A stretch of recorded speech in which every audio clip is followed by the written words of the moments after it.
ඉතින් කාමේශ්වර රසායනය ගත්තාම මේ ලෙඩ රෝග රාශියකට භාවිත කරනවා. අපි ಗುಣ බලමු එකින් එක මොනවද මේකේ තියෙන ಗುಣ කියලා. අත වශයෙන්ම ලිංගික කටයුතු සම්බන්ධව අපි දන්නා ප්‍රධාන දුර්වලතා කීපයක් තියෙන එකක් තමයි ඉක්මනින් ධාතු පිටවීම. ඒ වගේම තව එකක් තියෙනවා ප්‍රමාණවත් පරිදි ප්‍රාණවත් නොවීම. ඉතින් මේ තත්ත්ව දෙකට ඉතාම වැදගත් ඖෂධයක් තමයි මේ කාමේශ්වර රසායනය. ඒ වගේම ශුක්‍ර තරලයේ දෝෂ සමනය කරන්න. ඒ කියන්නේ හොඳ ශුක්‍රාණු ප්‍රමාණය වැඩි කරගන්න, ශුක්‍රාණු චලන හැකියාව වැඩි කරගන්න. ඒ වගේම ශුක්‍ර තරලයේ සමහර අයගේ දියාරුයි, සමහර අයගේ වතුර වගේ ඝනකමක් නැහැ. ඉතින් මේ ඖෂධය භාවිත කරනකොට ශුක්‍ර තරලය ඝනකම් වෙනවා. හොඳ සුදු පැහැයක් එනවා. උකු ගතියක් එනවා. ශුක්‍ර තරලය තව හොඳින් පවත්වා ගන්න වැදගත්ම වෙන ඖෂධයක් තමයි කාමේශ්වර රසායනය. ඒ වගේම ලිංගික කටයුතු හොඳින් සිද්ධ කරගන්න, බලය, ශක්තිය, ජවය ගන්න ඉතාමත් වැදගත් ඖෂධයක් කාමේශ්වර රසායනය. ඒ වගේම ලිංගික ප්‍රබෝධය. දැන් උනන්දුව අඩුයි. සමහර අය ඉන්නවා ලිංගික කටයුතු කෙරෙහි උනන්දුවක් දක්වන්නේ. සමහර දේ උනන්දුව දක්වන අඩුයි. සමහර අය ලිංගික කටයුතු සිද්ධ කරන්නේ අනිත් කෙනාගේ අවශ්‍යතාවයට පමණයි. Tamanට ඒකේ උමනාවක් නැහැ.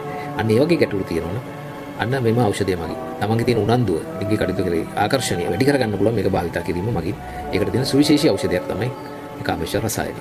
මේ කාමේශ්වර රසායනය භාවිත කරන්න පුළුවන් නිරෝගී පුද්ගලයන්ටත් රෝගයක් තියෙන්න අවශ්‍ය නැහැ. අතවශ්‍යම තරුණ උදවියට මේක භාවිත කරන්න පුළුවන් බරින් බර කඩින් කඩ වෛද්‍ය උපදෙස් පරිදි ඒකේ ශක්තිය රැක ගන්න.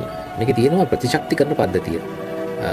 බූස්ට් කරනවා. ඒක හොඳට පවත්වා ගන්නවා. ඒකේ තියෙන ක්‍රියාකාරීත්වය වැඩි කරන ගතියක් තියෙනවා. ඉමුන් බූස්ට් එකක් විදියට. ඉමුන් බූස්ටර්ස් කිව්වහම ඒක බටහිර ඖෂධات එහෙම ඒවා තියෙනවා. අදලා තියෙනවා මේක ආයුර්වේද ඖෂධයක්. මේකත් භාවිත කරන්න පුළුවන්. ඒකේ රෝග හැදීම වළක්වා ගැනීමේ ගුණයක් තියෙන ඖෂධයක් විදිහට. ඒ වගේම ගොඩක් ස්නායු ආබාධ වලදී විශේෂයෙන්ම ස්ට්‍රෙස් එක ආතතිය තියෙන අවස්ථාවලදී ඇන්සයිටි කියලා අපි කියන සමහර මානසික රෝග තත්ත්ව තියෙන අවස්ථාවලදී ඒ වගේම අංශභාග රෝගී තත්ත්වවලදී අන්න ස්නායු පද්ධතිය ආශ්‍රිතව මානසික රෝගවලදී මෙම ඖෂධය භාවිත කරන්න පුළුවන් කාමේශ්වර රසායනය. ඒ වගේම මතක ශක්තිය වැඩි කරගන්න පුළුවන් මේ ඖෂධ හරි පිළිවෙලට භාවිත කිරීම මගින්.